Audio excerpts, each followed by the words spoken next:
Bonjour à tous, bonsoir à tous, ça dépend à l'heure que vous nous écouterez, que vous écouterez ce message. Que le Seigneur vous bénisse, bienvenue sur votre chaîne pour l'amour de Sion, PLS pour l'amour de Sion. Et nous allons partager sur un sujet que le Seigneur m'a mis à cœur d'aborder, car les temps sont vraiment compliqués et le Seigneur suscite vraiment en moi de partager sur cette thématique-là. La thématique qui est qu'est-ce que le véritable réveil? Donc avant de débuter, on va prier. Merci Seigneur Yah pour le temps que tu nous donnes, le temps que tu nous donnes d'apprendre de toi, d'apprendre Seigneur ton enseignement. Seigneur, enseigne tes voies, Seigneur, enseigne-nous tes voies, guéris nos cœurs Seigneur par ta parole et que les écailles puissent tomber des yeux, Seigneur. Merci. Donc sans plus tarder, on va débuter sur ce sujet. Qu'est-ce que le véritable réveil?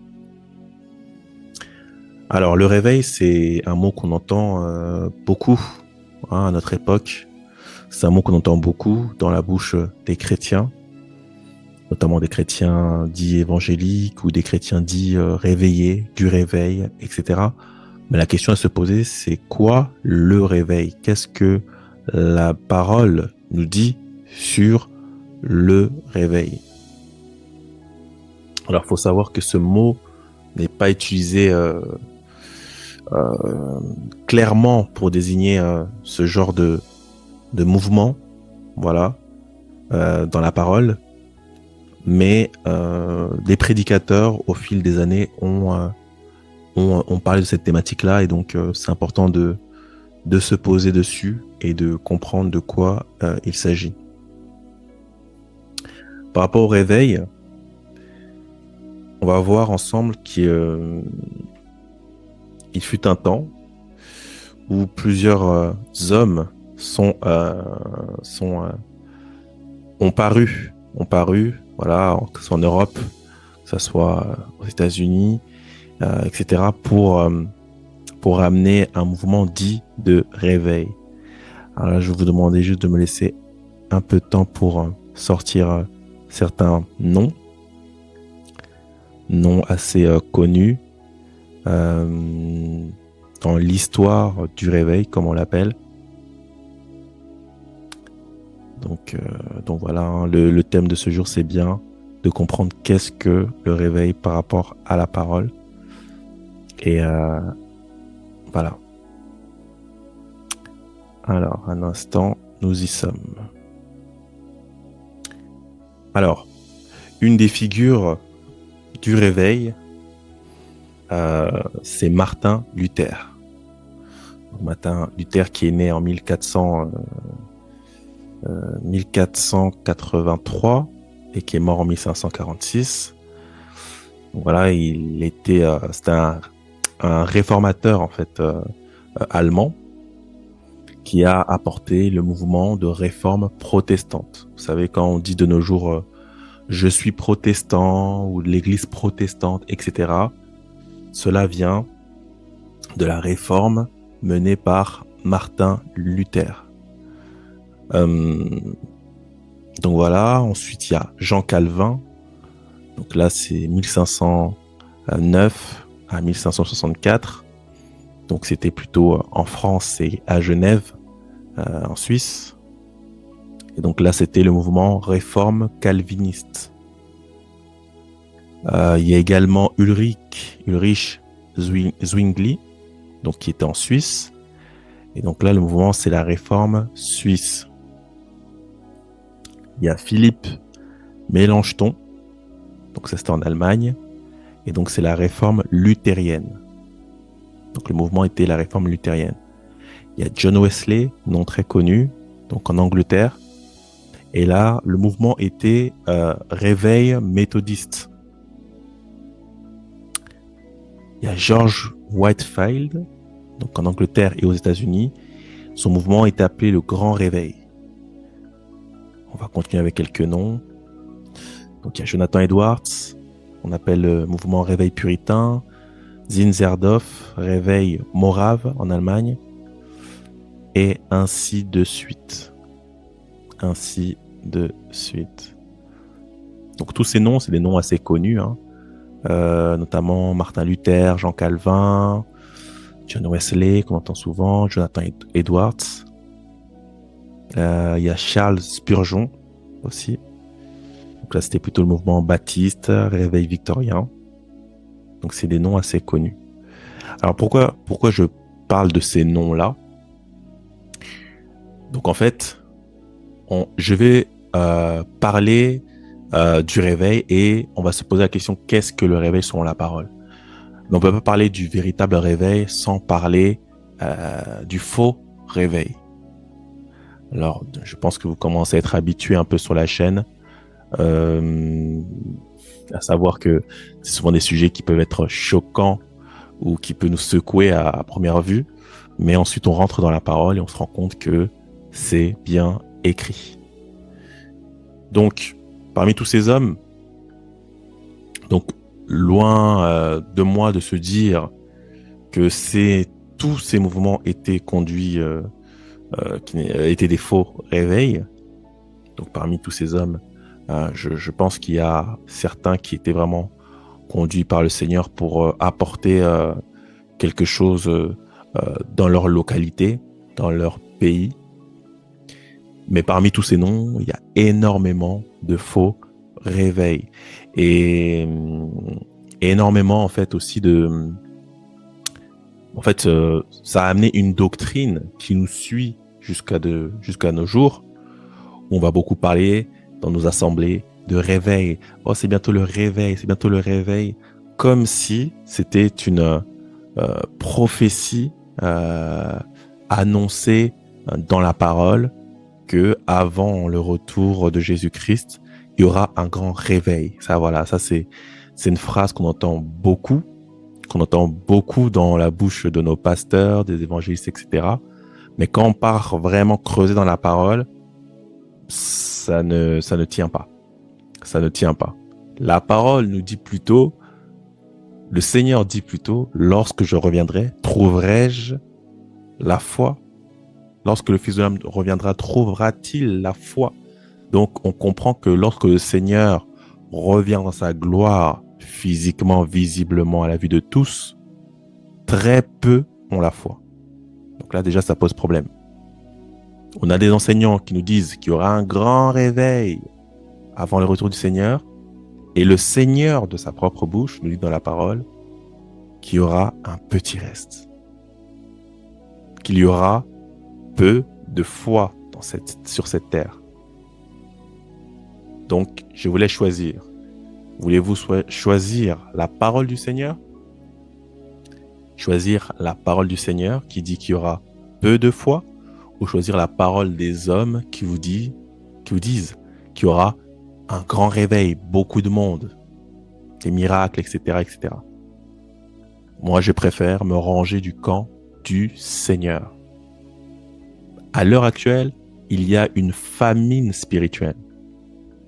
Très peu d'enseignants prêchent la parole pure. Très peu d'enseignants parlent du véritable évangile. Très peu d'enseignants parlent de en fait la réelle doctrine, parlent du royaume, parlent de la doctrine qui était annoncée par les apôtres, les prophètes, par Yahushua, Jésus-Christ lui-même. Par contre, il y a beaucoup d'enseignants. En fait, actuellement, c'est plutôt le réveil de l'ivraie. Effectivement, l'ivraie ne fait que croître. Les faux enseignants pilules ne font que croître sur les réseaux, dans les pays. Mais peu prêchent la véritable parole. Donc, on va voir ensemble qu'est-ce que le réveil. On continue. Là, on va d'abord voir le faux réveil. Ce que la religion appelle le réveil. c'est ce qu'on va voir. Alors, on continue.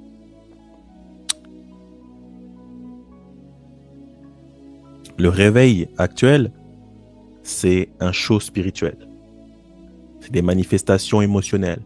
On va voir quelqu'un pleurer, on va dire waouh, là c'est le réveil, parce qu'il a pleuré. On va voir des gens bondir de leur chaise, waouh, le réveil. Il y a l'esprit de Dieu, tout ça, tout ça. Alors que dans la parole, le réveil est lié à la sainteté. Le réveil est lié à la vraie repentance selon la parole. On va voir qu'est-ce que la repentance selon la parole.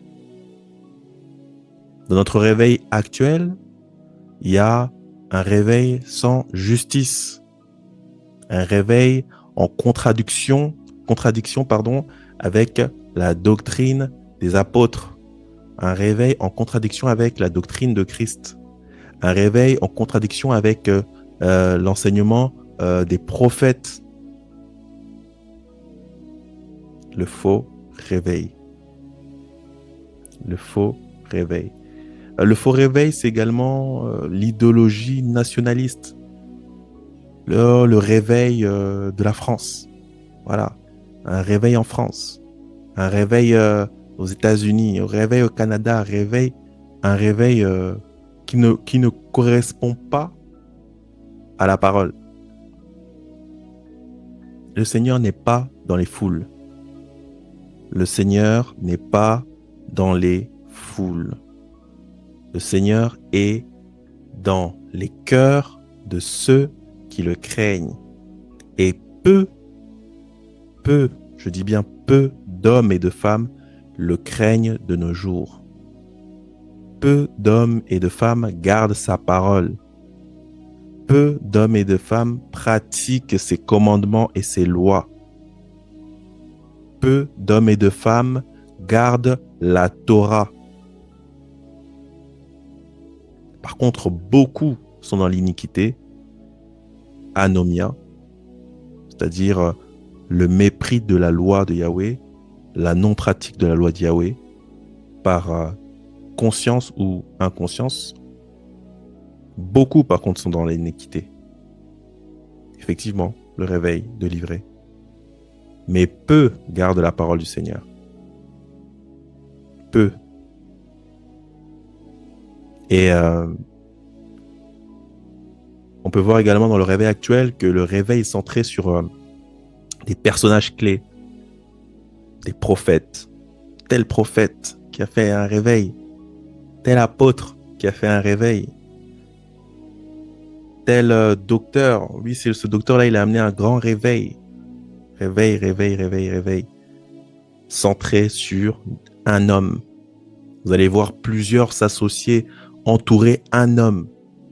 C'est comme si le réveil dépendait d'un homme. Telle personne a apporté le réveil dans tel pays. Et vous verrez que c'est un réveil sans justice. Tout à l'heure, je l'ai évoqué, c'est-à-dire sans loi. De quel réveil on parle? De quel réveil on parle?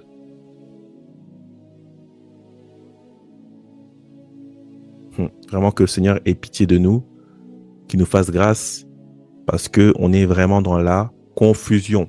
Les humains sont vraiment dans la confusion. Et ils pensent voir alors qu'ils sont aveugles. Ils pensent connaître alors qu'ils ne connaissent rien. Mais parce qu'ils font tomber des gens dans la prière, parce qu'ils manifestent une sorte d'onction, ils ne veulent plus écouter. Ils ferment l'oreille à l'instruction de Yahweh. Ils ferment l'oreille aux prophètes que le Seigneur leur envoie. Ils ferment l'oreille aux prophétesses que le Seigneur leur envoie. Ils sont obstinés dans leur désobéissance. Et le Seigneur, justement, il veut vous réveiller pour de vrai. Vous réveiller pour de vrai. Que vraiment le Seigneur ait pitié de nous. Donc je disais oui, effectivement, un réveil actuel qui est centré sur des figures humaines. C'est pour ça qu'on va voir, comme je l'ai vu tout à l'heure, comme je l'ai dit plus tôt, on disait réveil un tel, après on nommait le nom d'un homme. Vous allez comprendre que le vrai réveil biblique, c'est le Seigneur qui est à l'initiative. Afin que personne ne puisse se vanter d'avoir démarré quelconque réveil, quelconque œuvre. On verra qu'est-ce que le vrai réveil. Ah Seigneur, vraiment aide-nous. On va voir également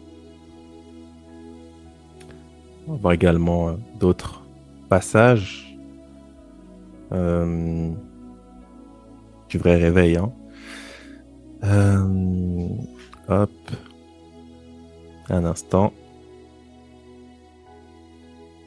Pour l'instant, on va être encore dans le faux réveil parce que c'est important qu'on puisse se rendre compte de notre état.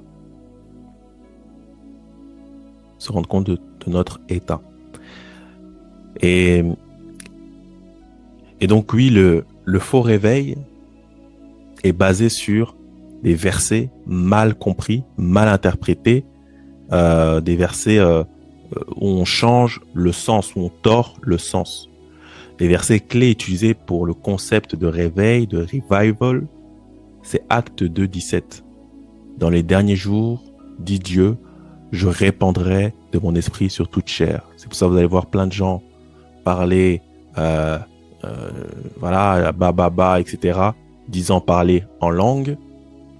Vous allez voir des gens faire des sortes de prophéties, des fois souvent même des prophéties avec l'esprit de Python, des prophéties qui n'ont aucun sens, connaître le numéro de carte bancaire, connaître la couleur du caleçon d'un tel, connaître des choses, oui, là tu es actuellement dans tel lieu, je vois dans mon esprit, etc. Bref, des shows à l'américaine, des shows spirituels qui n'ont aucune valeur devant les yeux de l'Éternel. Aucune. Donc, effectivement, il se base sur Acte 2, 17 dans les derniers jours, etc., dans Joël également. Et Isaïe 57, plutôt 2 Chroniques, chapitre 7, verset 14. Si mon peuple s'humilie, prie, cherche ma face, je guérirai leur pays. Et donc, ils prennent ce verset comme bannière pour dire il faut qu'on s'humilie, on prie. Donc, ils vont s'enfermer, prier, parce que se disant qu'en faisant ça, le Seigneur va guérir notre pays. Et ça revient à ce que je disais tout à l'heure. En fait, il y a des visions nationalistes. Il y a des visions en fait, comment dire ça, avec des œillères. On comprend mal, en fait, l'œuvre que le Seigneur va accomplir. Qu'est-ce que le Seigneur attend de nous? Et donc, on va prier pour notre pays, pour ensuite sortir dans les rues ou organiser des réunions de réveil et pour prêcher une fausse doctrine. Avoir beaucoup de zèle ne veut pas dire être dans la vérité. Avoir beaucoup de zèle ne veut pas dire être dans la vérité. C'est très important ça de le retenir. Il y a également le passage Ephésiens 5, chapitre 5, verset 14. Réveille-toi, toi qui dors, élève-toi d'entre les morts et Christ t'éclairera. Donc c'est souvent cité dans les prédications, voilà, pour réveiller les gens. Voilà, toi qui dors, réveille-toi. Voilà, sois réveillé. Sois réveillé. Mais dans les faits, on les endort encore plus. On les accompagne à être des ministres d'iniquité, c'est-à-dire des gens sans loi. On les accompagne, on les endurcit dans la rébellion. C'est grave en fait ce qui se passe actuellement. Très grave. Très très grave. Très très grave. Donc je disais, on se base sur Joël 2, 28, l'effusion du Saint-Esprit, etc. Vos fils et vos filles prophétiseront, ainsi de suite.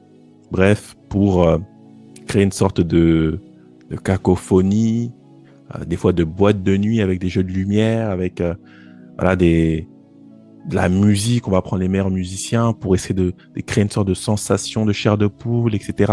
En fait, c'est beaucoup porté sur les émotions humaines, porté vraiment sur les émotions, les sens. Donc une belle musique avec des pasteurs qui ne savent pas partager la parole sans crier. S'il n'a pas la voix enrouée le lendemain, c'est qu'il n'a pas bien prêché. C'est des gens qui sautent pour tout et pour rien, qui tombent aujourd'hui, qui vont tomber demain. C'est toujours les mêmes voilà, hein, qui sont délivrés. Toujours la même tata ou la même tantine, la même sœur qui va s'agiter. On va dire, ah, Dieu est là, Dieu est là. Mais dans les faits, il n'y a pas de retour au véritable évangile, de retour à Yahweh. Dans les faits, il n'y a rien de tout ça. Rien.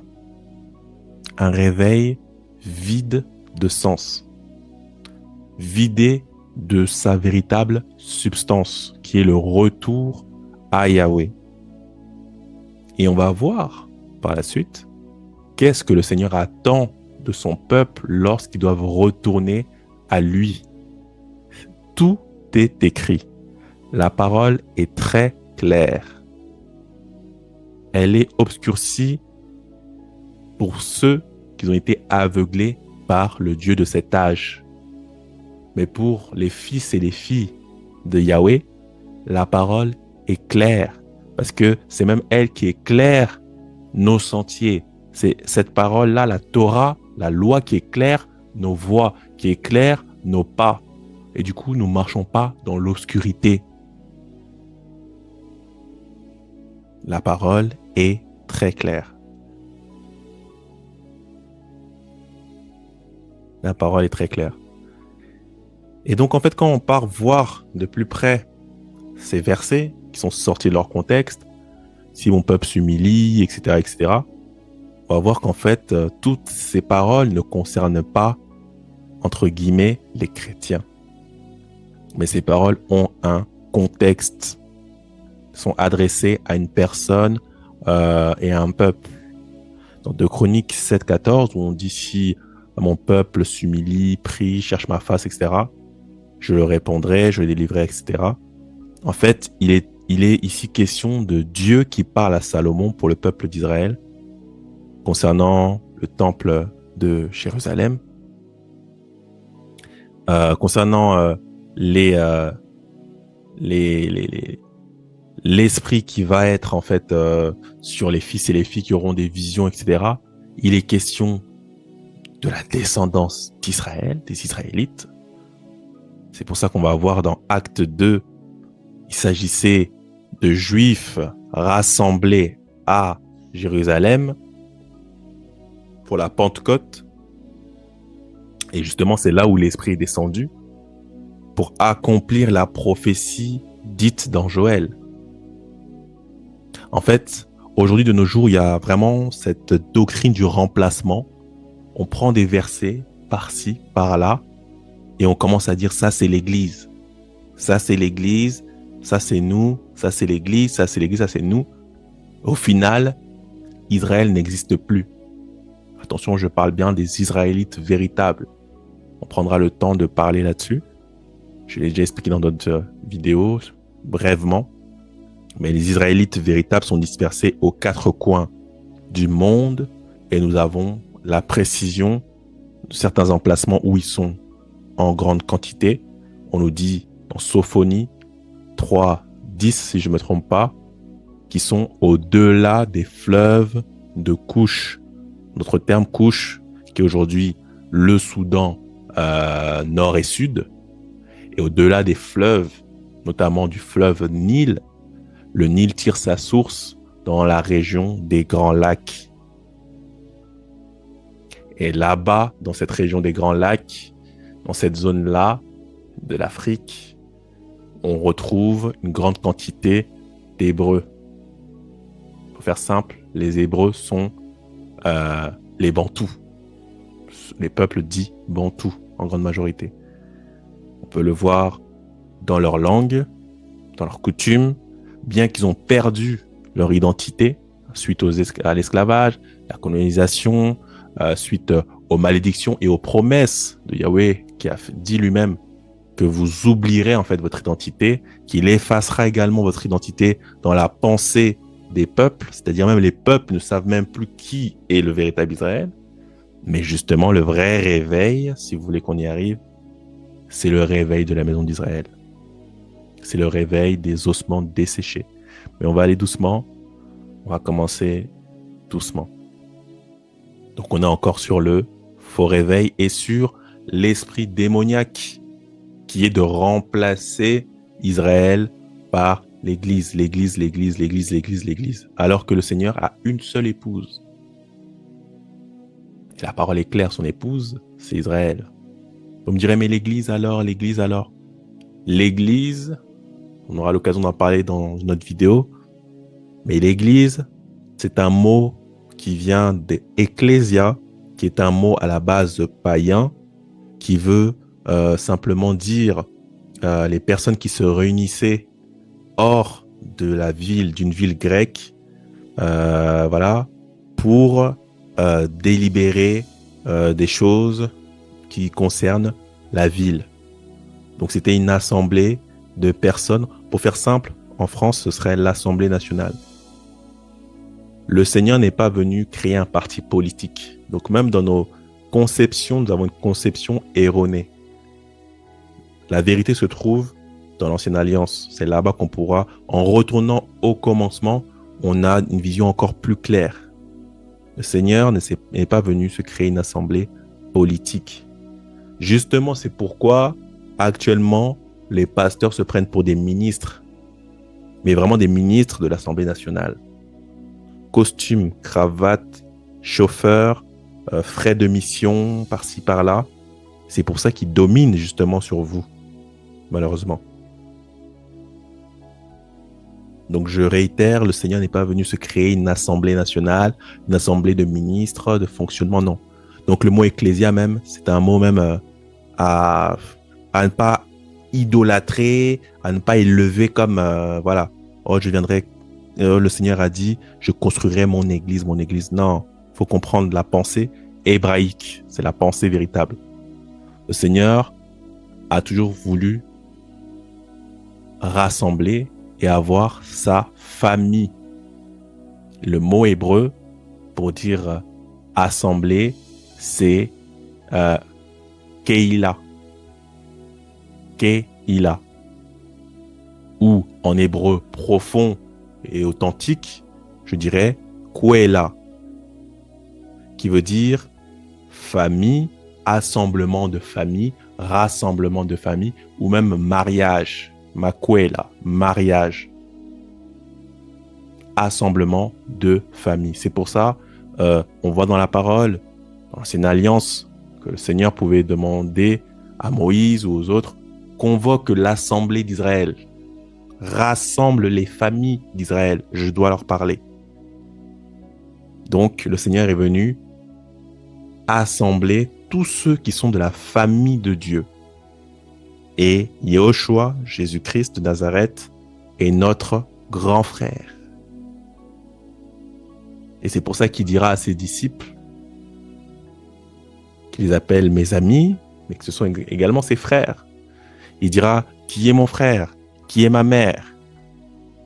Ce sont ceux qui font la volonté de son Père.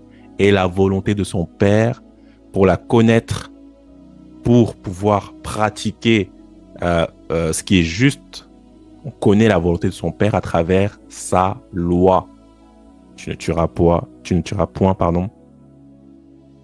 voleras point, tu ne prendras pas la femme de ton prochain, tu dois sanctifier le jour mis à part par le Seigneur, qui est le sabbat. Il y a plusieurs enseignements en fait.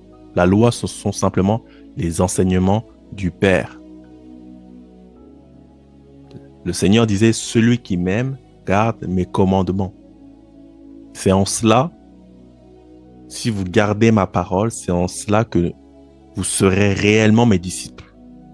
Donc tu es disciple quand tu gardes la parole du Maître. Et le Seigneur est venu enseigner la parole du Père, ce qu'il a reçu du Père. Il se dira qu'il n'a rien fait en dehors de ce qu'il a appris du Père ou que ce que le Père lui a permis de faire. Voilà, voilà la vérité. Voilà la vérité. Et donc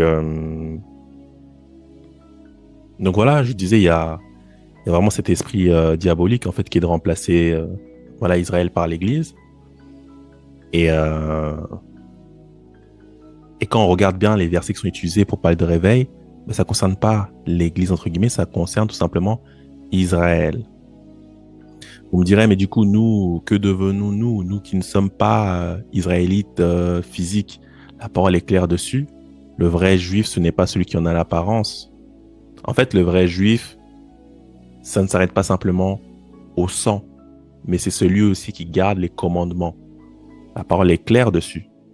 Donc si tu acceptes le Dieu d'Israël, tu intègres la maison. Tu rentres dans la maison d'Israël. Tu rentres dans la famille d'Israël.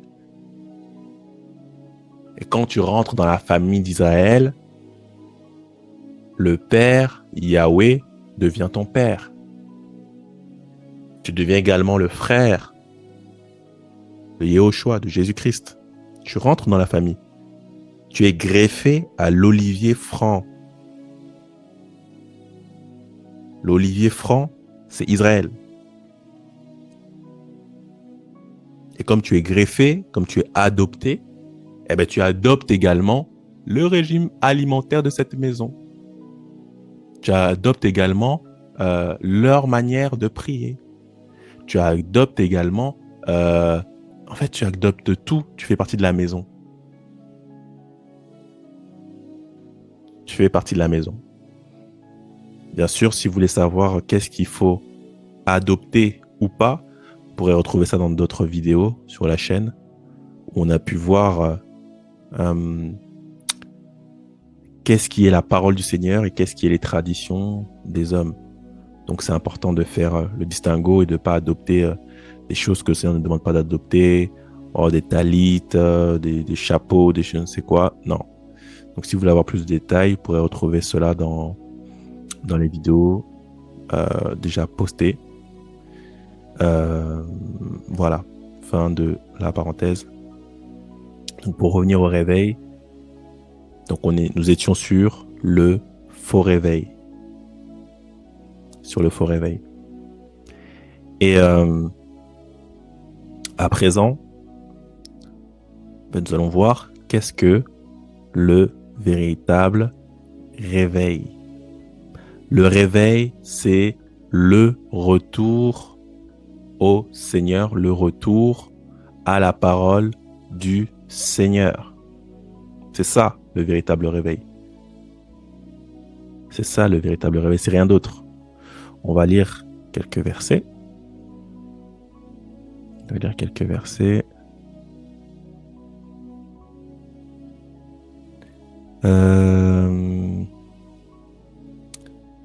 Tac, tac, tac. On va commencer avec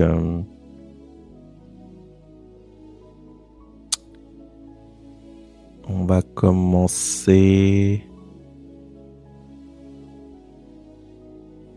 peut commencer avec Juge.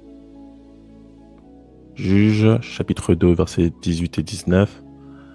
Donc pour donner le contexte, en fait, c'est Israël qui retombe à nouveau dans l'idolâtrie.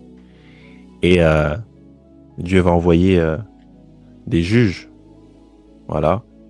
Des juges qui étaient également, qui avaient l'esprit prophétique également, pour les ramener à nouveau sur la bonne voie, en fait, et suivre le Seigneur.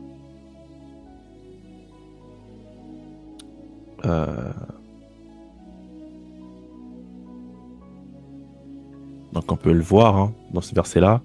Lorsque l'Éternel leur suscitait des juges, l'Éternel était avec le juge et il les délivrait de la main de leurs ennemis pendant toute la vie du juge, car l'Éternel avait pitié de leurs gémissements contre ceux qui les opprimaient et les tourmentaient. Mais à la mort du juge, ils se corrompaient de nouveau, plus que leur père, en allant après d'autres dieux pour les servir et se prosterner devant eux. Et ils persévéraient dans la même conduite et le même endurcissement. Ah ben ça, c'est vraiment notre époque. Hein. C'est vraiment notre époque. Le Seigneur, il envoie des juges du coup, qui jugent par rapport à la loi pour justement les ramener au Seigneur. Mais ces gens-là, en fait, d'ailleurs, même c'est même pire, hein, parce qu'encore eux, ils suivaient les enseignements donnés par les juges, la directive donnée par les juges, de respecter les commandements de Yahweh, etc. Mais lorsque le juge partait, il recommençait de plus belle. Aujourd'hui, le Seigneur envoie des juges également, qui ont l'esprit prophétique, pour les emmener à juger selon la loi, que chacun puisse s'examiner selon la loi, mais on les tue, on les méprise. Mais le Seigneur est juste. On va au verset 20 d'ailleurs, hein, toujours, hein, Juge chapitre 2, verset 20. Alors la colère de l'Éternel s'enflamma contre Israël et il dit, puisque cette nation a transgressé mon alliance que j'avais prescrite à ses pères, et puisqu'ils n'ont point obéi à ma voix, je ne chasserai plus devant eux aucune des nations que Josué laissa quand il mourut. Vous voyez? En fait, le fait de transgresser l'alliance qui est liée à la loi, c'est-à-dire si tu observes sa loi, il te bénit, il te garde. Si tu abandonnes sa loi, il te délaisse.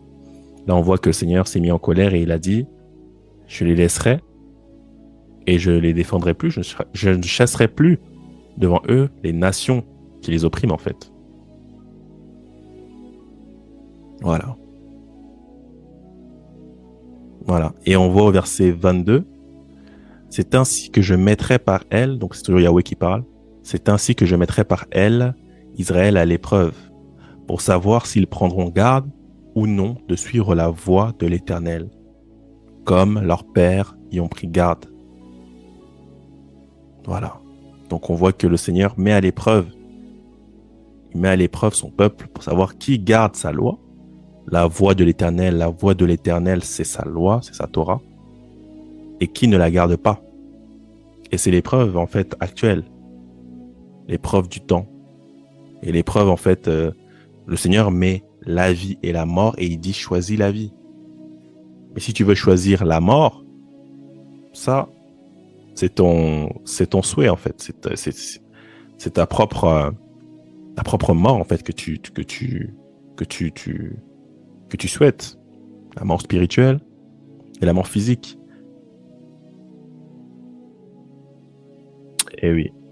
Donc on voit qu'il y a plusieurs types de réveils. Donc il y a le réveil, le retour collectif, hein, comme on l'a vu dans Juge. On voit également dans Néhémie qu'il y avait une repentance nationale. Voilà. Il y a plusieurs versets comme ça. Hein.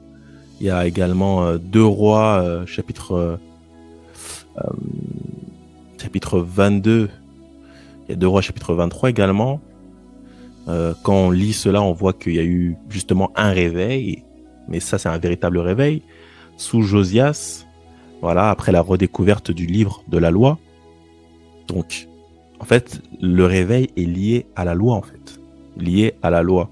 Pour savoir ce qui est bon et ce qui est mauvais, ce qui doit être délaissé, ce qui doit être maintenu. Voilà. Il y a la restauration spirituelle individuelle également. Donc on le voit dans le psaume. Hein. Ne nous rendras-tu pas la vie afin que ton peuple se réjouisse en toi? Donc il y a une restauration individuelle, communautaire aussi. Voilà. La prière afin qu'il puisse y avoir la vie dans le peuple et que le peuple puisse se réjouir en lui. Donc il y a vraiment plusieurs types d'éveil. En fait, le réveil, tout simplement, c'est prendre conscience de son état actuel et voir si nous sommes comme au commencement, comme ce qui était au commencement, à savoir euh, que nous gardons en fait la parole du Seigneur, nous gardons sa Torah qui nous a donné au commencement. Il y a une chose en fait à notre époque qui fait que l'Église, notamment l'Église en Occident, euh, en fait modifie notre perception des bonnes choses. Vous savez, nous avons grandi avec des cours en classe, des enseignements, en d'autres termes des doctrines, qui nous font comprendre que plus nous avançons dans le temps, plus nous nous améliorons. On va appeler ça l'évolution. Donc, on va dire la théorie de l'évolution. Donc, on était d'abord, je sais pas, une larve, après une sorte de poisson, après, voilà, un singe, etc. Voilà l'enseignement, en fait, qui nous est donné, hein, à l'école, bien que cela soit faux. Et on va nous dire que plus le temps avance, plus on évolue, on évolue, on évolue. Et implicitement, indirectement, on nous fait croire et intégrer dans notre esprit que revenir dans le passé, revenir aux choses du passé, c'est être arriéré, c'est ne pas évoluer, c'est reculer, c'est régresser. Et que la chose qui est bonne, c'est ce qui viendra, c'est le futur. Sauf qu'avec la parole, c'est pas comme ça. Dans la pensée du Seigneur, tout était bon au commencement. Le Seigneur créa les cieux et la terre, les animaux, les humains, l'humain, et il se reposa le 7e jour pour contempler sa création, parce qu'il vit que tout était bon. Ce qui était bon, c'était ce qui était au commencement, selon le Seigneur. C'est pas ce qui est actuellement en 2025. Non, c'est ce qui était bon au commencement. Donc en fait, il faut comprendre que dans la pensée du Seigneur, la pensée biblique, plus nous avançons dans le temps, plus nous sommes dans l'obscurité, plus les choses se dégradent, plus les gens perdent la foi, plus les gens détestent la loi de Yahweh, plus les gens modifient sa parole, plus les gens sont rebelles, méchants. Voilà en fait dans la pensée biblique. Et donc si tu veux faire ce qui est bon, si tu veux faire ce qui est juste, regarde au commencement. Et c'est pourquoi Yahushua, Jésus-Christ, disait « Il n'en était pas ainsi au commencement ». Il est ramené toujours au commencement. C'est-à-dire lorsqu'on lui a posé la question, lorsqu'on lui posait des questions, il y avait des cas par rapport au mariage, par rapport au fait de divorcer, etc., etc. Il leur dit « Il n'était pas ainsi au commencement ». Donc, pour toute personne qui veut chercher à faire ce qui est le plus juste, le plus vrai, le plus véridique, il faut regarder au commencement. Qu'est-ce que les pères ont reçu? Qu'est-ce que le père dans la foi, Abraham, a reçu? Qu'est-ce que Moïse a reçu? Comment les Israélites se comportaient, bien sûr dans les bonnes choses, hein, pour adorer le Seigneur. Qu'est-ce que c'est ça les questions en fait à se poser. Toujours voir au commencement. On continue dans le temps. Qu'est-ce que les apôtres faisaient? Comment ils priaient? Est-ce qu'ils gardaient la loi? Est-ce qu'ils gardaient le Shabbat? Est-ce qu'ils mangeaient des animaux impurs? Est-ce que c'est tout ça qu'il faut regarder. C'est tout ça qu'il faut regarder. Est-ce que Jésus-Christ, notre Maître lui-même, il gardait le Shabbat? Est-ce qu'il mangeait des animaux impurs? Est-ce qu'il priait je sais pas. En fait, c'est tout ça qu'il faut regarder. Parce qu'il faut savoir, plus le temps s'est écoulé, plus le diable a travaillé pour livrer les fausses doctrines, les faux réveils, les fausses onctions, et ainsi de suite. Par la grâce du Seigneur, si le Seigneur le permet, prochainement, je parlerai des conciles de Babylone. la doctrine de Babylone, comment le diable a utilisé sa propre religion, hein, sa propre foi, à savoir à travers l'Église catholique romaine, pour instaurer de fausses doctrines. L'abandon du Shabbat, du sabbat, le fait de dire que Marie c'est la mère de Dieu et ainsi de suite. On verra ça une autre fois. Et tout ça, ça a été documenté, ça a été acté. Et donc plus le temps passe, plus nous qui naissons dans notre génération, dans notre époque, on se dit mais non c'est comme ça a toujours été comme ça a toujours été comme ça. Mais non. Faisons comme le maître. Qu'est-ce qu'il en était au commencement? C'est le commencement qui est bon, pas la suite. Et rappelez-vous, je vous disais en début de partage que l'illusion des pasteurs évangéliques, prophètes, etc., apôtres, dits du réveil, qui vous disent qu'il y aura un grand réveil avant le retour du Seigneur, alors que le Seigneur lui-même dit que quand il reviendra, est-ce qu'il trouvera la foi? Comprenez que, déjà que c'est le Seigneur qui a raison, et que plus le temps va passer, moins il y aura la véritable foi. Effectivement, il y aura peut-être beaucoup de gens qui vont dire Jésus, Jésus, Jésus. Mais comme la parole nous le dit, il dira, retirez-vous de moi, vous qui commettez l'iniquité. L'iniquité, c'est la non-pratique de la Torah, de la loi. Vous pourrez aller vérifier sur Internet. Et donc, effectivement, il y aura beaucoup de gens qui diront Jésus, Jésus. Et on nous précise, ces gens, comment ils vont se défendre devant le Seigneur? N'avons-nous pas chassé des démons? Parce qu'on nous fait croire dans le réveil que voilà, le réveil, c'est chasser des démons. Toi, si tu ne chasses pas des démons, si tous les 4 matins, tu n'as pas un rêve, c'est que tu n'es pas réveillé, tu n'es pas dans le réveil, tu n'es pas digne de parler. Voilà en fait ce qu'on veut nous faire croire. Voilà. Alors que le Seigneur, en fait, il a dit qu'il ne les a jamais connus. Ils disent, n'avons-nous pas chassé les démons, guéri le malade? Attendez, on va éviter de paraphraser, on va le lire. On va le lire, comme ça on va voir qu'est-ce que les gens du réveil disent au Seigneur. Qu'est-ce que les réveillés disent au Seigneur? Bien sûr, les faux réveillés. On va voir, hein. Matthieu, chapitre 7, au verset 22. Ceux qui me disent Seigneur, Seigneur, n'entreront pas tous dans le royaume des cieux. Ceux qui me disent Seigneur, Seigneur, n'entreront pas tous dans le royaume des cieux. C'est-à-dire, le royaume des cieux, c'est la nouvelle Jérusalem qui descend du ciel, parée comme une épouse. On le voit dans l'Apocalypse. Elle descend du ciel et se pose sur la terre.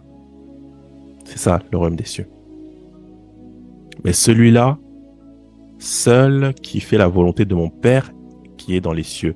Donc je relis, ceux qui me disent Seigneur, Seigneur n'entreront pas tous dans le royaume des cieux, mais celui-là seul qui fait la volonté de mon Père qui est dans les cieux. Pose la volonté du Père qui est dans les cieux, il nous l'a transmise. Ce qu'il veut, ce qu'il ne veut pas. Pardon, ce qu'il aime, ce qu'il n'aime pas. Il nous a communiqué sa volonté. Il ne s'est pas arrêté là, il a envoyé son fils unique, pour venir vraiment encore bien expliquer sa volonté, pousser vraiment la Torah, la loi, encore plus à la perfection. Vraiment expliquer, comme on dit, hein, on apprenait ça en cours, on va lire le texte d'un auteur, et puis on va nous dire, on va essayer d'écrire, rédiger là-dessus, pour essayer de comprendre la pensée de l'auteur. Nous avons dans la parole l'auteur, donc c'est-à-dire Yahweh, voilà, le Père céleste qui a écrit de son propre doigt sur la montagne et qui a donné ça à Moïse, l'auteur, l'écrivain. Et puis il nous envoie son fils qui est issu de lui, rempli du Saint-Esprit, pour communiquer la pensée de l'auteur. Donc là où les gens qui ont lu, ils ont mal compris, la pensée de l'auteur, l'Esprit Saint, Yehoshua HaMashiach lui-même vient expliquer la pensée du Père. Le Shabbat, par exemple, c'est bien de le faire physiquement. Effectivement, c'est l'écrivain, le Père qui l'a écrit. Mais la pensée du Père, c'est qu'il puisse y avoir également le Shabbat, le sabbat spirituel. C'est-à-dire le repos, en fait, de ne plus être esclave, en fait, de pratiquer le péché. Donc, le Seigneur vient apporter un repos de l'âme. Donc, il vient, en fait, expliquer la pensée de l'auteur. Pas que le sabbat physique, mais le sabbat spirituel. Vous savez, de nos jours, on nous dira, non, on veut tout expliquer par le spirituel, le spirituel, le spirituel. Non. Le Seigneur est clair, sa parole est éternelle, sa loi est éternelle. Donc c'est pour ça, le Fils vient expliquer la pensée de l'auteur, mais il dit qu'il n'est pas venu supprimer les écrits de l'auteur, mais juste expliquer encore mieux la pensée de l'auteur.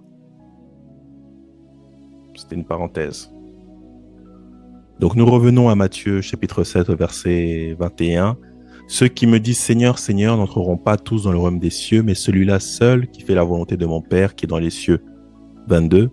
Plusieurs, il nous dit le Seigneur, plusieurs, donc une foule de réveillés, vous voyez, plusieurs me diront en ce jour-là. Ce jour-là, c'est quoi? Quand on dit en ce jour, tout ce qui est en ce jour-là, le jour de Yahweh, etc., il s'agit en fait du temps prophétique, du temps du jugement du Seigneur. On dit que le jugement commencera dans sa maison, la maison d'Israël. Dans sa maison, donc la maison d'Israël, également, du coup, avec tous ceux qui se réclament de lui, en fait. Ceux qui lui disent Seigneur, Seigneur. Et on nous dit que c'est là qu'il va séparer les boucs des brebis. Il va séparer les boucs des brebis. Et en fait, c'est là que justement plusieurs viendront pour plaider pour leur propre cas. Pour dire, donc plusieurs me diront en ce jour-là, Seigneur, Seigneur, n'avons-nous pas prophétisé en ton nom? Donc là, on voit les symptômes du réveil, ou plutôt les caractéristiques du réveil, du faux réveil.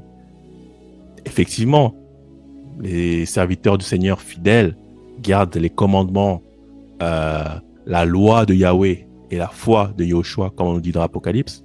La loi de Yahweh et la foi de Yehoshua, eux aussi prophétisent, effectivement.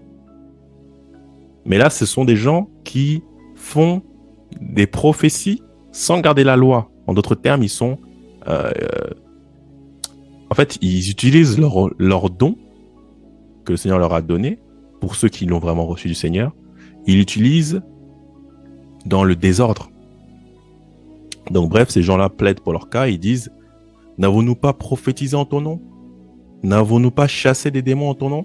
Donc on voit bien, prophétisant dans le nom du Seigneur, chasser les démons dans le nom du Seigneur. Et n'avons-nous pas fait beaucoup de miracles en ton nom? Donc là, on s'arrête, on voit la prophétie, le chassement de démons, les miracles. Voilà en plus ce qui alimente vraiment le concept de réveil. Mais le faux réveil, hein, bien sûr, hein, celui sans loi, les hors-la-loi. Donc c'est un réveil qui est axé sur la prophétie, qui est axé sur le fait de chasser les démons, qui est axé sur les miracles, mais tout ça sans la loi. Sans la loi qui est la justice de Dieu. Tout ça sans la véritable doctrine. Tout ça en désobéissant les commandements du Seigneur. Mais c'est les mêmes qui prophétisent, qui chassent des démons et qui font beaucoup de miracles. On n'a pas dit un peu, hein, beaucoup de miracles. Qui vont même prendre cet argument comme un argument d'autorité.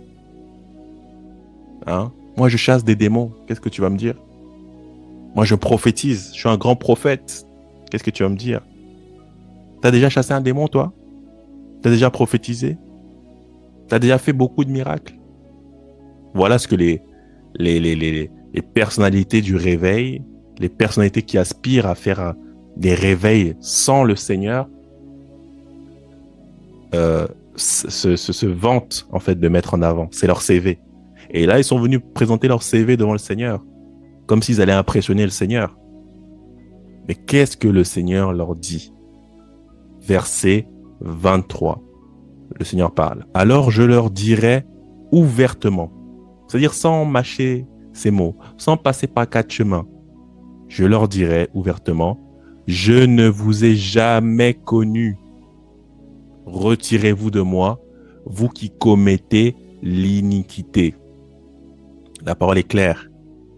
Je ne vous ai jamais connu. On ne se connaît pas. Tu me dis que tu as chassé des démons. Je ne te connais pas. Tu me dis que tu as prophétisé. Je ne te connais pas. Tu as fait beaucoup de miracles. C'est bien pour toi. Je ne te connais pas. On comprend par là que le Seigneur connaît ceux qui gardent les commandements, les lois, l'enseignement du Père.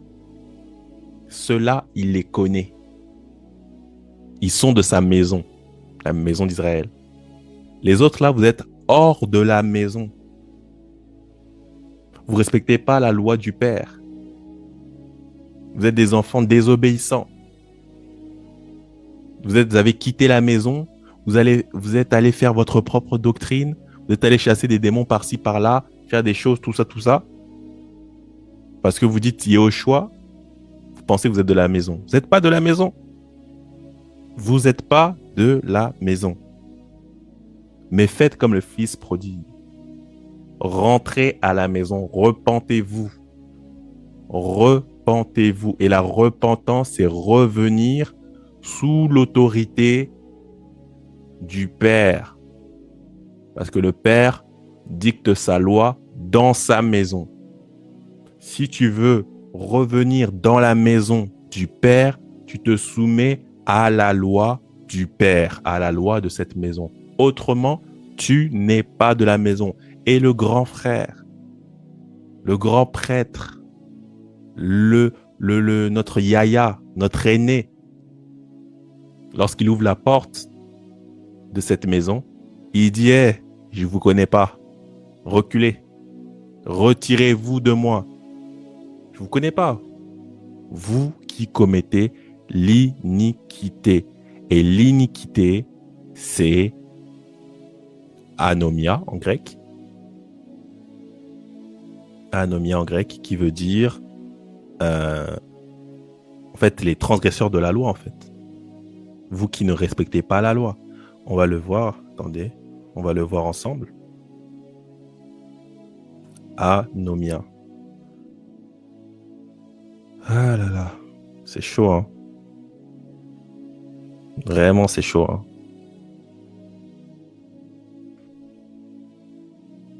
C'est chaud. C'est chaud de courir en vain, de faire plein de choses par-ci, par-là, dans l'avion, tout ça, donner des vêtements ou donner son corps. Le Seigneur disait hein, si vous faites toutes ces choses, si vous n'avez pas l'amour, en fait, c'est comme un tonneau vide hein, qui résonne, une cymbale, voilà. En gros, c'est zéro. Et l'amour, c'est Yahweh. L'amour, Dieu est amour. Et si tu dis aimer le Seigneur, tu gardes ses commandements. La parole, elle est claire dessus. Hein.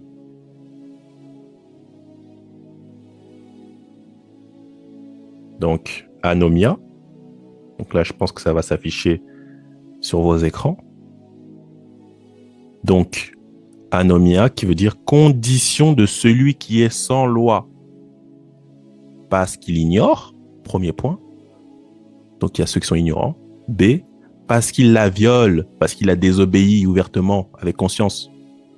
Deuxième point, c'est le mépris, la violation de la loi. En d'autres termes, l'iniquité, la méchanceté. Donc, notre grand frère, quand des gens viennent toquer à la porte du royaume, toquer à la maison d'Israël, à la porte de la maison, lui-même qui est la porte, c'est lui-même qui va venir vous ouvrir. il voit des méchants qui viennent toquer à la porte. Des gens qui désobéissent à la loi du Père. Et il vous dit, vous ne rentrez pas ici. Vous ne rentrez pas ici. Vous êtes des serviteurs d'iniquité. Vous voyez les versets, vous allez voir que c'est pas moi qui ai inventé. Anomia apparaît au Matthieu chapitre 7 au verset 23. Un instant. Donc, Matthieu chapitre 7 au verset 23. Alors je vous dirai ouvertement, je ne vous ai jamais connu. Retirez-vous de moi, vous qui commettez l'iniquité. Entre parenthèses, anomia. On voit que ce mot, il apparaît encore dans Matthieu 13, 41. Le Fils de l'homme enverra ses anges qui arracheront de son royaume, voilà, qui arracheront de sa maison, tous les scandales et ceux qui commettent l'iniquité. On a bien vu, hein, l'iniquité, c'est ceux qui violent la loi, ceux qui sont sans loi, ceux qui violent la Torah, qui désobéissent aux lois du Seigneur, qui veulent pas garder les lois alimentaires, qui veulent pas garder le sabbat. C'est ces gens-là, en fait, que le Seigneur va arracher de son royaume. C'est-à-dire, ils sont venus, sont posés dans son royaume, ils utilisent son nom partout, par-ci, par-là. Quand le Seigneur va venir, le Fils de l'homme viendra, il enverra ses anges qui va venir vous arracher. En d'autres termes, vous, voilà, on est sur YouTube, T-U-E-R, c'est ça, hein, T.U-E-R. En d'autres termes, vous ne serez plus de cette terre, arraché de son royaume. Tous les scandales et ceux qui commettent la transgression de la loi, voilà, l'iniquité, l'anomia.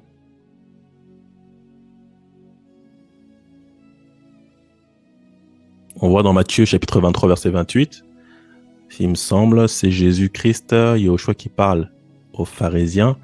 Il dit, vous de même, au dehors, vous paraissez juste aux hommes, mais au dedans, vous êtes plein d'hypocrisie et d'iniquité, anomia. Donc, c'était des gens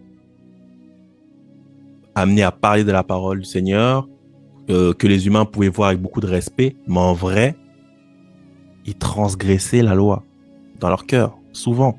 Ils étaient hypocrites, ils transgressaient souvent la loi. Ils respectaient pas la loi de Yahweh. J'espère que ce message n'a pas pour vocation de créer en vous une tristesse qui n'est pas du Seigneur. De toute façon, ce n'est pas le but. Ce n'est pas le but du tout. Le but, c'est de vous réveiller, justement. Que vous puissiez vous rendre compte de votre état. Si toi, mon frère, si toi, ma sœur, tu marchais dans l'iniquité, dans la transgression de la loi, dans la violation de la loi, tu prêchais aux autres de ne pas faire la loi, c'est l'occasion qui t'est présentée par ce message. Réveille-toi. Sors de l'iniquité. Autrement, le Seigneur a prévu une punition pour les gens qui sont hors la loi. Il l'a prévu. On voit dans Matthieu 24, verset 12, « Et parce que l'iniquité, donc la transgression de la loi, les gens qui détestent la loi de Yahweh, sera accrue, donc aura augmenté, la charité, qui veut dire l'amour, du plus grand nombre se refroidira. » On voit une information importante. Il n'y aura pas de réveil comme vos pasteurs vous disent, comme les pasteurs disent, le réveil. Non, le Seigneur dit que beaucoup vont abandonner la loi. Donc, en fait, même l'amour de beaucoup de gens va baisser. Parce que la loi, c'est une loi d'amour. Elle vous pousse toujours à l'amour. Elle a pour socle l'amour. Tu ne tueras pas parce qu'il faut aimer son prochain. Tu ne voleras pas voilà, la femme de ton prochain parce que tu dois l'aimer. C'est ton frère. Voilà, tu respectes le sabbat parce que tu aimes Yahweh. Tu l'obéis. C'est encore l'amour. Y a plein de lois comme ça, en fait, qui sont en fait des lois d'amour. Il n'y a pas de loi dans la parole du Seigneur qui n'est pas une loi basée sur l'amour. Il n'y en a pas. Parce que Yahweh lui-même est amour. Il est amour. Et donc, en fait, comme beaucoup, justement, ne respectent pas la loi de Yahweh, l'amour va chuter. La charité va chuter, va se refroidir. C'est pour ça qu'il y a plein de dégâts dans ce monde. C'est pourquoi il y a beaucoup de méchanceté dans ce monde. Parce que tout le monde est hors la loi. Chacun fait selon son propre désir, selon ce qu'il considère comme un péché ou pas. Alors que la parole est claire, le péché, c'est la transgression de la loi. Donc si tu veux savoir si tu as commis un péché, va vérifier dans la loi. C'est en lisant la loi qu'on peut savoir si on a péché ou pas. Parce que péché, c'est transgresser la loi, c'est violer la loi. Si tu regardes dans la loi et que tu n'as pas violé un élément dans la loi, que personne ne puisse te dire que tu as péché. C'est pourquoi vous verrez quand des gens vont vous dire oui, les cheveux, tout ça, bon, moi je suis pas pour les faux cheveux ou quoi, mais bon, si ce n'est pas dans un but de séduire, voilà, c'est peut-être à ajouter un peu de longueur ou quoi. C'est souvent sur les femmes qu'on trouve plein de péchés, d'ailleurs. Mais enfin bref. Donc ajouter un peu de longueur ou quoi. Oh, tu es dans le péché. Ah bon? Faut lui dire, mais qu'est-ce qui est écrit dans la loi? Trouve-moi une loi qui dit que je suis dans le péché. Une seule. Conseille-moi de tendre vers les choses meilleures. Donc la parole nous dit, tout m'est permis, mais tout n'est pas utile. Conseille-moi dans ce sens-là. Encourage-moi dans ce sens-là à délaisser des choses inutiles. Mais ne viens pas me pointer que c'est un péché. Parce que tu mens. C'est pas un péché. J'ai pas vu ça dans la loi. Donc mon frère, mes sœurs, c'est comme ça qu'il faut voir. C'est dans la loi qu'on peut savoir si on a péché ou pas. Je pense que ça va aider beaucoup de gens parce que de nos jours, les gens sont prompts à pointer du doigt, mais pourtant ils ne savent même pas de quoi ils parlent. Ils ne respectent même pas la loi. Donc Romains chapitre 4 verset 7. Heureux sont ceux dont les iniquités, donc les transgressions de la loi, les violations de la loi, sont pardonnées. Et dont les péchés, donc ce qui veut dire tout simplement aussi les transgressions de la loi, sont couverts. C'est dans Romains chapitre 4 verset 7. Ça, c'est la bonne nouvelle. C'est que oui, tu as transgressé la loi. Oui, tu as violé la loi. Oui, tu as marché longtemps en étant dans l'iniquité. Mais la bonne nouvelle, c'est que le Seigneur pardonne également les iniquités. Pardonne également les violations de la loi. En d'autres termes, le Seigneur pardonne les péchés. Donc, si tu veux te repentir, que ce soit même pendant là que tu écoutes ce message, tu peux mettre pause, tu peux prier ou prier à la fin. Voilà. Mais la bonne nouvelle, c'est que le Seigneur te pardonne si tu veux être pardonné. Le Seigneur te guérit si tu veux être guéri.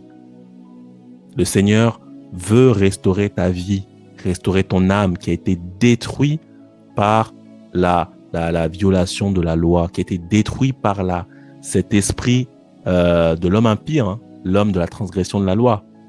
Parce que impie veut dire, en fait, l'homme impie, c'est l'homme de la transgression de la loi.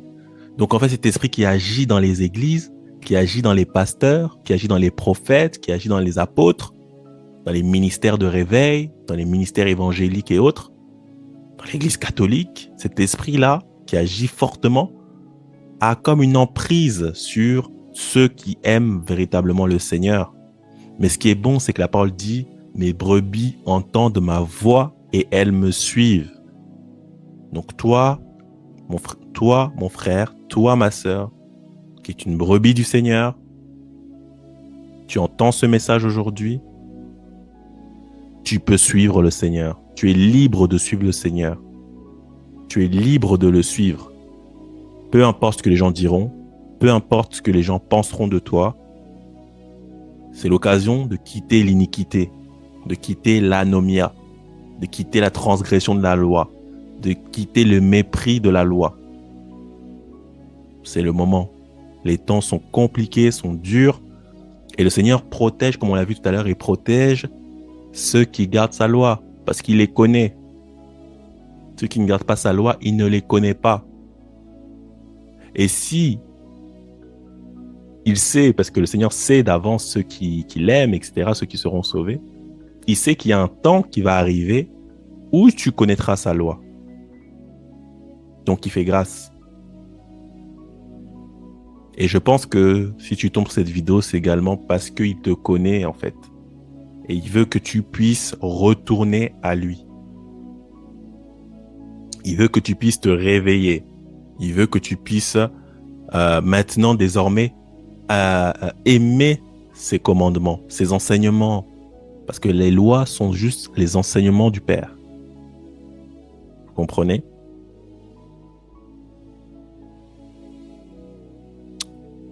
Merci Seigneur, parce que tu délivres, tu fais tomber les écailles des yeux. Tu ouvres les oreilles, Seigneur, et tu guéris les cœurs. Tu écris tes lois dans les cœurs de tes fils et tes filles, comme ta parole le dit, afin qu'ils puissent pratiquer et garder tes lois et tes commandements. Je le crois, Seigneur, que tu le fais. Amen. Donc voilà, il y a d'autres versets. Romains chapitre 6, verset 19. Je parle à la manière des hommes à cause de la faiblesse de votre chair. De même donc que vous avez livré vos membres comme esclaves à l'impureté et à l'iniquité, donc anomia, donc la transgression de la loi. Vous arrivez à l'iniquité, donc la transgression de la loi. Ainsi maintenant livrez vos membres comme esclaves à la justice pour arriver à la sainteté. Voilà encore un appel de l'apôtre Paul, qu'on fait souvent passer d'ailleurs pour quelqu'un qui a dit qu'il n'y a plus de loi, alors que quand on part lire dans les textes originaux, on voit que c'était un véritable serviteur du Seigneur, qu'il n'a jamais prêché contre la loi. Il a prêché contre ceux qui veulent être justifiés uniquement par la loi. Mais ça, c'est la nuance que seuls ceux qui lisent la parole avec attention et qui sont vraiment des chercheurs, qui partent également lire dans les Strong bibliques, donc les textes originaux, etc., qui peuvent le voir concrètement, très clairement.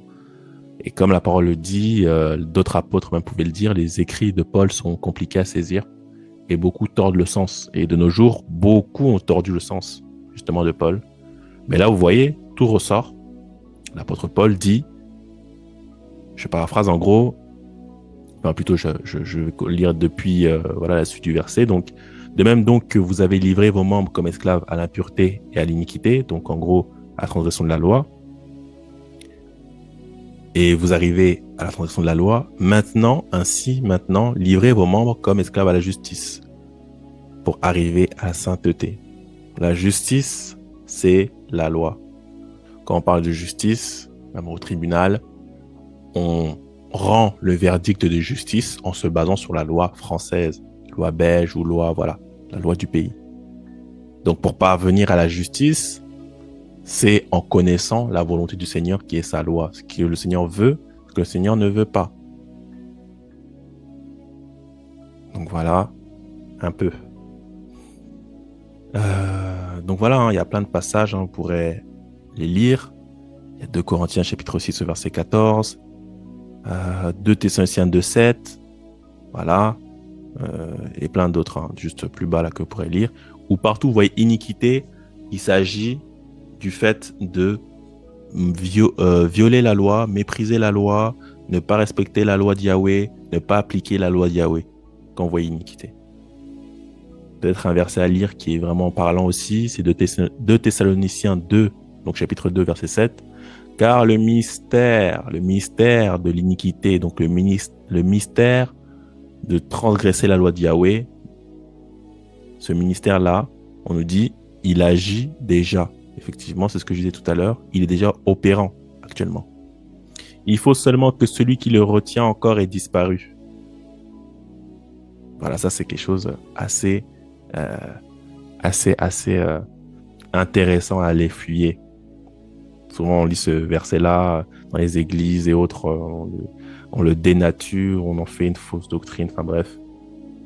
Mais là, on voit que iniquité, c'est pas juste un mot comme ça. Non, iniquité, c'est quelqu'un qui ne respecte pas la loi de Yahweh. La Torah, quoi. Voilà. En tout cas, pour revenir à notre sujet, on va bientôt tendre vers la fin. Donc, Donc, on a parlé du faux réveil, on a parlé du vrai réveil. On va aller plus en profondeur par rapport au vrai réveil. Plus en profondeur. Et on va clôturer par là. Donc, le vrai réveil, c'est simplement le retour à Dieu et à l'obéissance de ses commandements. Voilà le vrai réveil. Voilà le vrai réveil. Le vrai réveil, c'est, comme on l'a vu, le peuple qui désobéit, qui va à l'idolâtrie et autres. Mais du coup, le Seigneur envoie ses serviteurs, envoie les juges pour qu'ils puissent revenir à la loi de Yahweh. Et c'est revenir en fait à l'état initial, à l'état du commencement. Comme j'ai dit tout à l'heure, ce qui est bon, c'est ce qui est au commencement. On peut le voir dans Malachie 3:7. Revenez à moi et je reviendrai à vous. Dans Michée chapitre 6 au verset 8.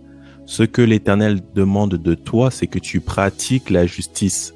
Quand vous lirez, vous lisez dans la parole pratiquer la justice, c'est-à-dire pratiquer la loi. La justice, c'est la loi, c'est un synonyme de la loi. C'est que tu pratiques la justice, que tu aimes la miséricorde et marches humblement avec ton Dieu. Voilà, par exemple, quelques versets. On voit également dans les évangiles, repentez-vous car le royaume de Dieu est proche. Maintenant, dans Matthieu chapitre 3, verset 2, maintenant que vous savez ce que c'est le mot repentir, vous comprenez qu'en fait, repentir, quand Jean-Baptiste disait repentez-vous, il disait en fait retourner à la loi de Yahweh, retourner au commandement de Yahweh, retourner aux enseignements de Yahweh, car le royaume de Dieu est proche. Donc voilà, on voit plusieurs passages comme ça. On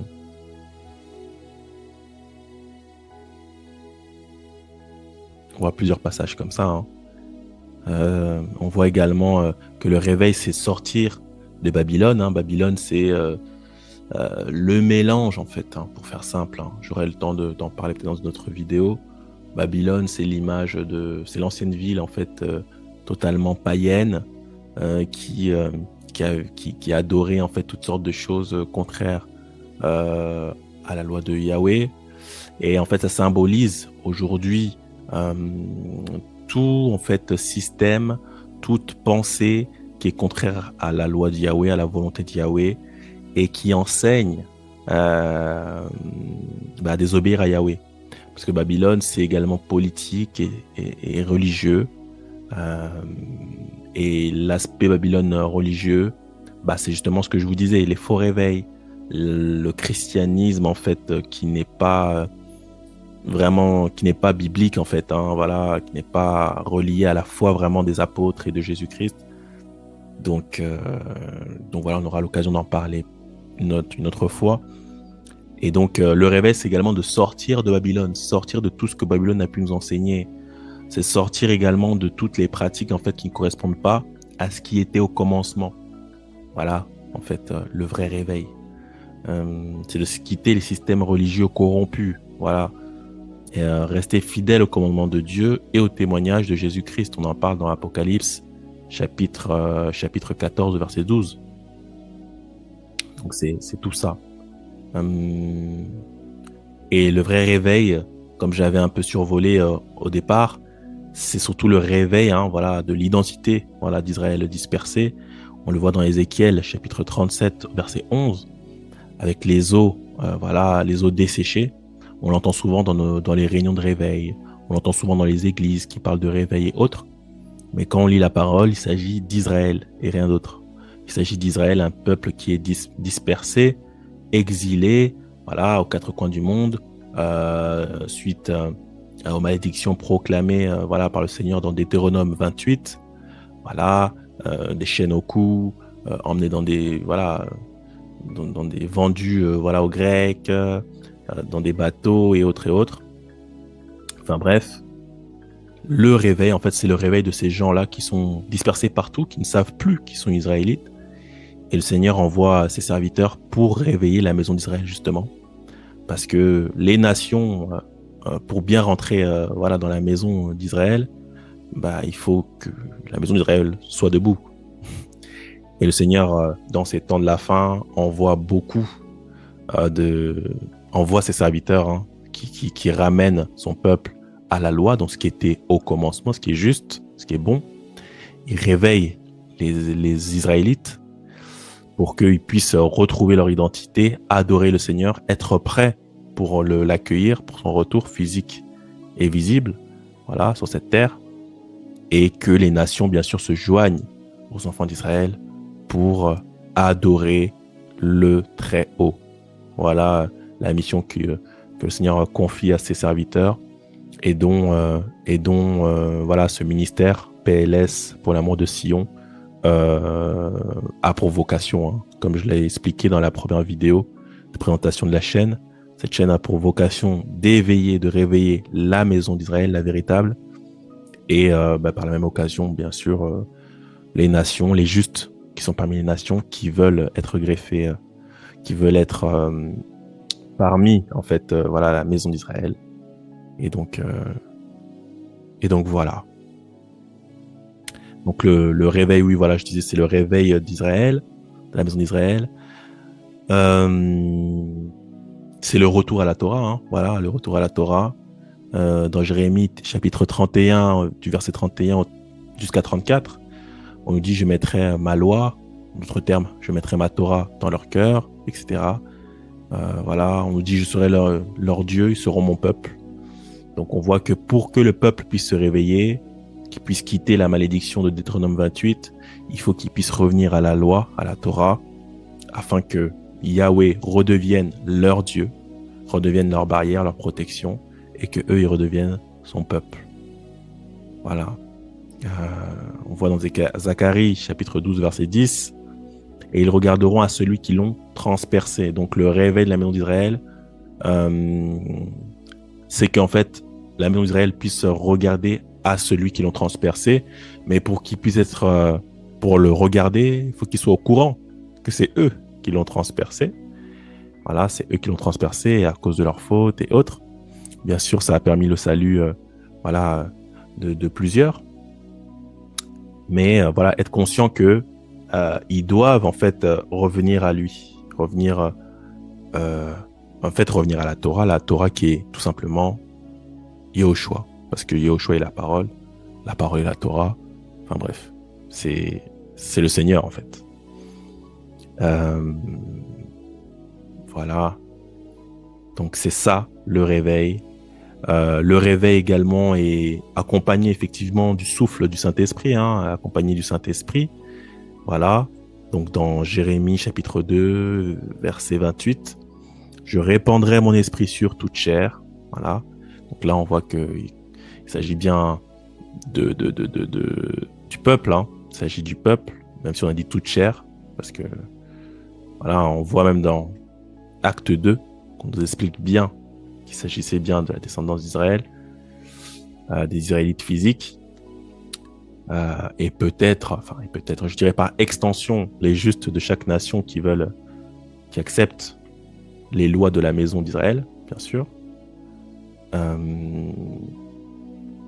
Mais voilà, Joël 2, quand on dit toute chair, là, on poursuit vos fils et vos filles. Donc on voit que c'est les fils et les filles, voilà, d'Israël. Prophétiseront, vos vieillards auront des songes et vos jeunes gens des visions. Voilà, même sur les serviteurs et sur les servantes. Voilà. Donc cette prophétie-là, elle est faite, elle est précise dans Joël 2 et il ne faut pas la sortir de son contexte. C'est important. C'est important de garder du contexte, sinon on fait dire tout et n'importe quoi à la parole. D'ailleurs, on voit que au verset 28, je répondrai sur toute chair, plus haut. Voilà, au verset 26, vous mangerez et vous vous rassasierez et vous célébrerez le nom de l'Éternel, votre Dieu, qui aura fait pour vous des prodiges, et mon peuple ne sera plus jamais dans la confusion. Donc là, on parle du peuple d'Israël, on voit plus haut, les enfants de Sion. Au 27, et vous saurez que je suis au milieu d'Israël. Donc c'est important de le préciser. Au milieu d'Israël. On n'a pas dit au milieu de l'église du Kentucky, l'église je sais pas, de Marseille. Non, au milieu d'Israël. Au milieu d'Israël. Et ça, en fait, ça fait référence au retour physique et visible du maître Yahushua, donc Jésus, qui rassemble tous ces dispersés des quatre coins du monde et qui se met au milieu d'eux. Donc, c'est une prophétie, en fait, qui est vraiment à plusieurs séquences, à plusieurs séquences et qui s'inscrit sur la durée dans le temps. Donc, je pense que là, il n'y a aucun doute, on a pu voir qu'il s'agit bien d'Israël. On voit que ça a été fait dans Acte 2, mais ça poursuit, ça continue à se faire. Tous les Israélites dans la chair, dispersés aux quatre coins du monde, le Seigneur, dans ces temps de la fin, réveille leur esprit, il leur montre des visions, des songes, il pousse leur regard à découvrir des secrets dans la parole, à se rendre compte en fait de leur identité. En d'autres termes, c'est Ézéchiel 37, voilà, les eaux desséchées qui se réalisent. Le Seigneur réveille nos esprits, et c'est le cas d'ailleurs, c'est ce qu'il a fait avec moi, où il a réveillé mon esprit sur cette identité-là, voilà, et qui me pousse en fait à parler à tous mes frères et mes sœurs dispersés aux quatre coins du monde, et bien sûr les nations qui veulent se joindre, voilà, au Seigneur et à son peuple, car ils sont également son peuple. Voilà, il y a plein de passages qui disent les étrangers qui gardent mes lois et mes sabbats font partie du peuple. Donc là, j'ai un peu paraphrasé, mais je peux le mettre parce que je sais qu'il y a plein de personnes mal intentionnées qui pourraient dire oui, ils prêchent Israël que Israël. Donc les gens méchants, il faut leur trouver les versets. Voilà, donc on va prendre le temps, on va prendre le verset.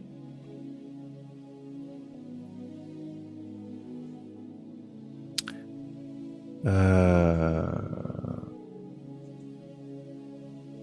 va rechercher ça rapidement sur Internet. On voit dans 2 Chroniques, chapitre 6, verset 32. Quand l'étranger qui n'est pas de ton peuple viendra d'un pays lointain à cause de ton grand nom, de ta main forte et de ton bras étendu, quand il viendra prier dans cette maison, exauce-le des cieux, du lieu de ta demeure, et accorde à cet étranger tout ce qu'il te demandera. Alors, hop, la suite du verset. Afin que tous les peuples de la terre connaissent ton nom pour te craindre comme ton peuple Israël, et sache que ton nom est invoqué sur cette maison que j'ai bâtie. Donc là, on voit que c'est la prière de Salomon. La prière de Salomon. Donc, dans le plan du Seigneur, ça a toujours été Israël, ensuite on étend. Donc, jusqu'aux nations. Donc, ceux qui veulent prier, ceux qui veulent adorer le Dieu d'Israël, en fait, peuvent se joindre. Voilà. Donc, on voit également dans Ésaïe chapitre 56, verset 3, que l'étranger qui s'attache à l'Éternel ne dise pas « L'Éternel me séparera de son peuple ». Vous voyez, c'est clair. Le Seigneur dit « Toi qui es étranger, toi qui n'es pas israélite de sang, ne te dis pas que moi, l'Éternel, je vais te séparer de mon peuple. » Non, ne te dis pas ça. Donc, il continue. Et que l'eunuque ne dise pas « Voici, je suis un arbre sec ». Car ainsi parle l'Éternel, aux eunuques qui garderont mes sabbats. Donc là, il précise, il n'a pas dit tous les eunuques, non. Aux eunuques qui garderont quoi? Mes sabbats, qui choisissent ce qui m'est agréable et qui persévéreront dans mon alliance. Voilà. Donc là, on a la précision. Si tu es étranger, il n'y a pas de souci. Si tu viens dans la maison dans mon peuple, si tu m'adores, ne te dis pas que je vais te mettre à part. Par contre, la condition, puisque tu veux rentrer dans la maison, tu gardes les sabbats. Donc il dit, car ainsi parle l'Éternel, aux eunuques qui garderont mes sabbats, qui choisiront ce qui m'est agréable et qui persévéreront dans mon alliance. L'alliance, elle a été faite par les pères, avec Abraham, etc. Et de l'alliance a découlé la loi. L'alliance a été faite et scellée sur la loi. On peut le voir dans Deutéronome chapitre 27. Le pacte a été scellé grâce à la loi. Donc, quand on dit persévérer dans l'alliance, c'est l'ancienne alliance, comme on l'appelle de nos jours, c'est-à-dire la loi. Bien qu'elle soit pas vraiment, elle n'est pas ancienne. Enfin bref, il y a d'autres vidéos qui l'expliquent. Ce qui est ancien, c'est ce qui est devenu ancien et donc plus réalisable, c'est les lois sacrificielles. Le fait de couper, je sais pas, un mouton ou un pigeon par rapport à tel péché, etc. Ça, c'était les lois de sacrifice que les Lévites devaient faire dans le temple. Aujourd'hui, il n'y a plus de temple. Les Lévites sont dispersés partout dans le monde. Ils savent même plus qui sont Lévites. Et entre-temps, il y a eu aussi la venue du Seigneur Jésus-Christ, qui est le sacrifice parfait. Donc, il n'y a plus de sacrifice à faire. Donc, que personne ne puisse vous faire peur avec toi qui veux retourner à la loi. Tu vas faire des sacrifices. Non, c'est faux. C'est faux. Il n'y a plus de sacrifice à faire. Yehoshua HaMashiach, Jésus-Christ de Nazareth, est le véritable sacrifice. Il y a un seul sacrifice. Donc, il n'y a plus de sacrifice à faire. Par contre, les lois alimentaires, les lois que le Seigneur nous donne pour le bon fonctionnement sur cette terre, pour notre vie, d'honorer nos parents, etc. et autres, ces lois demeurent. Ces lois demeurent. Les 10 commandements demeurent. Donc, ce qui ne demeure plus, ce sont juste les lois liées au sacrifice dans le temple. Les lois liées, les lois qui concernent le temple, les dîmes, tout ça. Il n'y a plus tout ça, parce qu'il n'y a plus de temple. Il n'y a plus tout ça. Le temple maintenant, c'est nous. Comme le Seigneur, Yehoshua savait que le temple allait être détruit, avant même que le temple soit détruit, lors de sa venue, il a emmené ses disciples à comprendre plus loin. Viendra un temps où on n'adorera plus sur cette montagne, etc. Car ceux qui adorent le Père l'adorent en esprit, en vérité. Le temple, c'est toi et moi. Ton corps est le temple du Saint-Esprit. Donc, il n'y a plus de dîmes, il n'y a plus de sacrifices. Tout ça, c'est déjà c'est caduc. Voilà. Et maintenant, toi qui es le temple du Seigneur, tu as juste à l'adorer, à l'aimer. Les lois, il n'y a plus besoin d'avoir tel livre avec tel lévite ou tel prêtre qui te l'explique, puisque maintenant, il a mis les lois dans ton cœur. Donc maintenant, tu as juste à méditer sur ces lois-là. Bien sûr, il y a la parole, les versets, la Bible, etc. C'est écrit. Donc, tu as juste à les lire, la méditer pour la pratiquer autour de toi, honorer tes parents, nourrir les veuves et les orphelins. Tout ça, c'est la loi. Nourrir les veuves et les orphelins, se souvenir des pauvres, ouvrir ta main à celui qui a faim. Quelle loi encore? Ne pas tromper sa femme, son mari, ne pas avoir la nudité de qui que ce soit, de ton proche parent ou d'autres. Les lois en fait des bonnes lois en fait qui sont pour nos âmes, pour nos vies. Et ça en fait, ça demeure. Donc je reviens sur mon point. Donc toujours dans Ésaïe 56 verset 6. Donc et les étrangers qui s'attacheront à l'Éternel pour le servir, pour aimer le nom de l'Éternel, pour être ses serviteurs, tous ceux qui garderont le sabbat pour ne point le profaner et qui persévéreront dans mon alliance, je les emmènerai sur ma montagne sainte et je les réjouirai dans ma maison de prière. Leurs holocaustes et leurs sacrifices seront agréés sur mon autel, car ma maison sera appelée une maison de prière pour tous les peuples. Donc le Seigneur est clair là-dessus. Au verset 8, le Seigneur, l'Éternel parle. Lui qui rassemble les exilés d'Israël, donc ceux qui sont dispersés actuellement, selon Sophonie 3, 10, selon Ésaïe 11, 11, donc dans les îles de la mer et en Afrique. Il dit, je réunirai d'autres peuples à lui, voilà, donc les étrangers, aux siens déjà rassemblés. Voilà. Donc, il veut vraiment réunir et son peuple, voilà, et d'autres peuples qui veulent faire partie intégrante de son peuple qui est Israël, tout simplement. Donc voilà, il n'y a aucun débat ou personne malhonnête, hein, voilà, qui pourrait venir dire que ici on prêche uniquement pour Israël, uniquement pour tel ou tel peuple ou tribu. Non, non, non, non. L'enseignement est clair. Le Père a une maison. Cette maison est la maison d'Israël. Et ceux qui veulent intégrer cette maison adorent le Dieu de cette maison, gardent les lois de cette maison. Ils obéissent en fait à l'autorité du Père de cette maison. Et pour ceux qui ne veulent pas obéir, nous avons notre grand frère, Yahushua, Jésus-Christ, qui va chasser toute personne qui s'est infiltrée dans la maison, toute personne qui veut y entrer. C'est ce qu'on a pu lire, voilà, avec ceux qui disent Seigneur, Seigneur et autres. Donc, voilà le vrai réveil. Je pense même qu'on peut s'arrêter là. Pour aujourd'hui, on aura l'occasion de parler peut-être d'autres détails. Si vous avez des questions, n'hésitez pas à les poser en commentaire ou directement par mail, si vous le souhaitez, pour échanger plus en profondeur. Le mail, c'est pour l'amour, donc sans apostrophe, pour l'amour de Sion, 62v1, @gmail.com. Pour l'amour de Sion, 62v1, @gmail.com.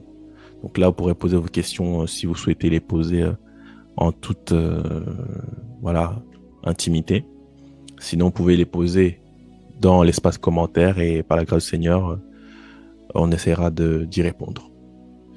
Donc voilà pour aujourd'hui. Soyez vraiment bénis, soyez encouragés. Je vous exhorte à suivre, à participer, à être participant du véritable réveil, donc du réveil de la maison d'Israël, du retour à la Torah, à la loi, voilà le véritable réveil, et afin que nous puissions être tous prêts pour accueillir le roi d'Israël, accueillir le Dieu d'Israël, accueillir le Tout-Puissant, le Seigneur Yah, voilà, dans sa gloire, voilà, le Fils de l'homme, voilà, et nous réjouir avec lui, et afin que lorsqu'il arrivera, il puisse nous trouver juste, bons comme au commencement, et qu'il ne puisse pas nous dire qu'il nous a jamais connus, parce que nous avions méprisé sa loi, transgressé ses lois, etc. Les lois, voilà, de la Torah. Donc voilà un peu. Donc soyez tous bénis, et on se dit à très vite. Shalom.